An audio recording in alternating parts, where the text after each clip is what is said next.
Hi, I'm Dan Harliger, Senior Product Manager here at On One Software.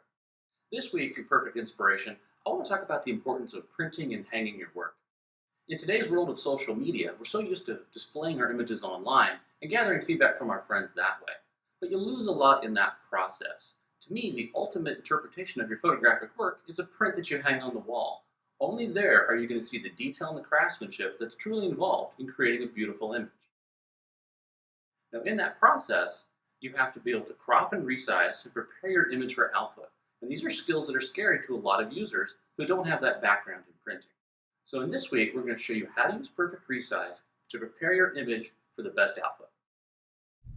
For this example, we're going to start here inside of Photoshop Lightroom. That's what I use to manage my images. And this is the original capture out of the camera. And then I use Perfect Black and White to convert this to a black and white image and to stylize it a little bit. And here's my final image. That's a different tutorial. For this tutorial, we're going to take this image from Lightroom and we're going to prepare it for printing. Now, whether you're going to print it on your own or you're going to send it to a lab, the process is the same. So we're going to go through how to prepare it for print. Now, I'm going to use Perfect Resize. A lot of people think that Perfect Resize is all about blowing your images up, taking a small image and making it larger. But I use Perfect Resize anytime I'm going to make a print. To use it, I'm just going to right-click on the image. I'm going to go down to Edit In, and I'm going to select Perfect Resize. So the image will open up here inside of Perfect Resize. And let's start by looking over here at the right in the Pixel Dimensions and Document Size pane.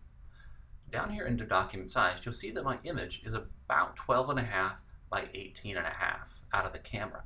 That doesn't match any print size that I would ever want to make. This is really where one of the biggest struggles that people have come in when it comes to making a print. It's how do I actually get it to be the size that I want, and then how do I adjust the other options like resolution and sharpening and know what the heck I need to actually do.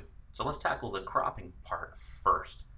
And the reason you need to crop is this. Let's say I wanted to make an 8 by 10 print from this. So I come over here to my width and I type in something like 10 inches, and you'll notice that my height is 6 2/3. Well, there's no way that I can get an 8 by 10 inch print without having to crop something off. It's because the print size people and the camera sensor size people don't get along. It's kind of like the hot dog and the bun people. They just don't match up.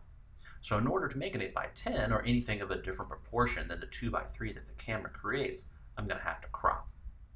Now the easiest way to do that, and this is new in Perfect Resize 7.5, are to use the built-in presets. We've taken all the pain out of selecting all of the size and resolution and sharpening parameters for you. All you need to do is pick the device or the media that you're going to work on. I'm going to print this one on my own at home on an Epson printer on a resin-coated paper. That means a plastic-coated paper like Premium Glossy or Premium Luster. So I'm just going to go right here to the Epson resin-coated category. I'll open that up, and you'll see inside of it, we've already put in all of the most common print sizes that you would either print on your own, or if you had a friend with an Epson printer, which you would use from them. If I was going to send this to a print lab, I would come down and I would use the Photo Lab option instead. Or if I was going to print on canvas, I would pick one of the canvas categories, or if I'm printing on a matte paper, like enhanced matte or a watercolor paper, then I would use the matte categories. And that adjusts all the settings for you. All right, so let's go to the Epson resin coated category, and I want to make a 16 by 20 inch print. So I just select Epson resin coated 16 by 20, and watch what it does. It puts a crop box on the image for me that matches 16 by 20. And if we come over to document size, the width is 20 and the height is 16. You'll also notice that it's changed the resolution for me automatically. It's picked the proper resolution for that type of paper and that type of printer. That way I don't have to know what it is or ask somebody or try to look it up on a website to figure out the right resolution. Now we can move this crop box and resize this crop box around, because invariably when we're cropping that image, we probably don't want just the middle. We're having to recompose the image. So in this case, I want to drag my crop box to the left a little bit. I want to use the full height of the image, but I want to move it over so that there's a little bit more balance between my two center of focus, the rock right here and the tree in the foreground. So I'm moving those over so they fall more on those 1/3 lines, so I get a more pleasing composition.